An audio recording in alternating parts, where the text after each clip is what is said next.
Bonjour, je m'appelle Camille Toussaint, je suis professeure agrégée de français et je propose des cours particuliers de français aux lycéens pour les aider à préparer le bac. Aujourd'hui, je vais vous expliquer comment se déroulent les épreuves du baccalauréat de français pour que vous puissiez aider vos enfants à préparer ces épreuves tout au long de l'année. Donc déjà, le bac se déroule à la fin de la première et il se passe en deux temps. Les épreuves écrites, généralement qui se passent vers mi-juin, et les épreuves orales qui se passent plutôt vers fin juin. Les épreuves se fondent sur un programme national qui est composé de 4 objets d'études, le roman, la poésie, le théâtre et la littérature d'idées. Pour chaque objet d'étude, le professeur de français de votre enfant a choisi une œuvre complète qui sera étudiée pendant l'année. Donc ça veut dire 4 œuvres complètes qui seront étudiées et lues pendant l'année.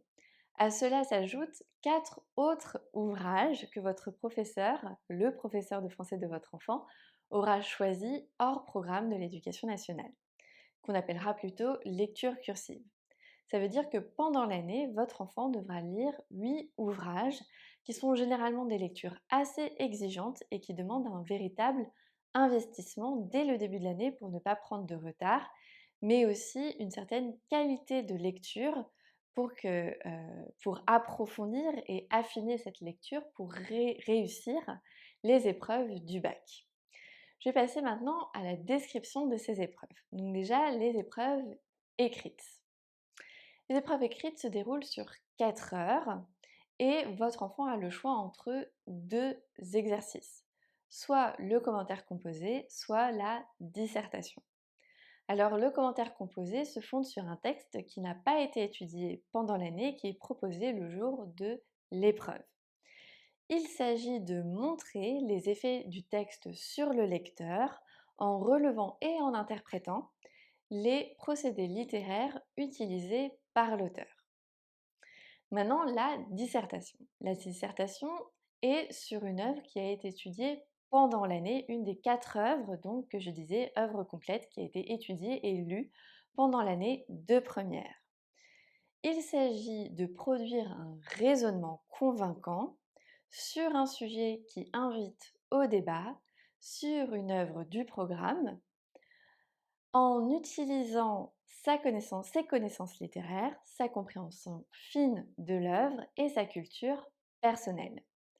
Le commentaire composé et la dissertation sont des exercices exigeants qui demandent de s'être bien entraîné toute l'année, mais aussi en seconde, pour pouvoir les maîtriser parfaitement. Je vais passer maintenant à la description des épreuves écrites. Les épreuves orales, pardon.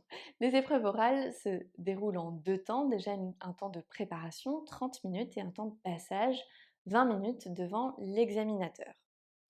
L'examinateur va choisir un texte, parmi les 20 textes qui ont été étudiés pendant l'année par votre enfant. Pendant 10 minutes, votre enfant va devoir proposer une analyse linéaire de ce texte. Ensuite, pendant 2 minutes, il va devoir répondre à une question de grammaire sur ce texte, sur une notion de grammaire qui a été vue pendant l'année et étudiée en cours. Et ensuite, les 8 dernières minutes, c'est pour la présentation d'une œuvre que votre enfant a choisie parmi les 8 ouvrages qu'il aura lus pendant l'année et étudiés en cours. Et cette présentation ouvrira sur un entretien avec l'examinateur où l'examinateur va lui poser des questions pour s'assurer de sa compréhension et de son interprétation et de ses qualités de lecteur expert. Donc voilà, j'espère que ces éléments de description sur les épreuves écrites et orales du bac vous donneront une meilleure vision de ce qui attend vos enfants. Si vos enfants ont des difficultés ou s'ils veulent approfondir leurs compétences et leurs connaissances pour le bac de français, je propose des cours particuliers de français en visio, à distance donc. N'hésitez pas, si vous êtes intéressé, à me contacter par Messenger sur Facebook ou à l'adresse email suivante contact@camille-toussaint.fr. Je serai ravie d'aider vos enfants. Merci de m'avoir écouté et bonne journée.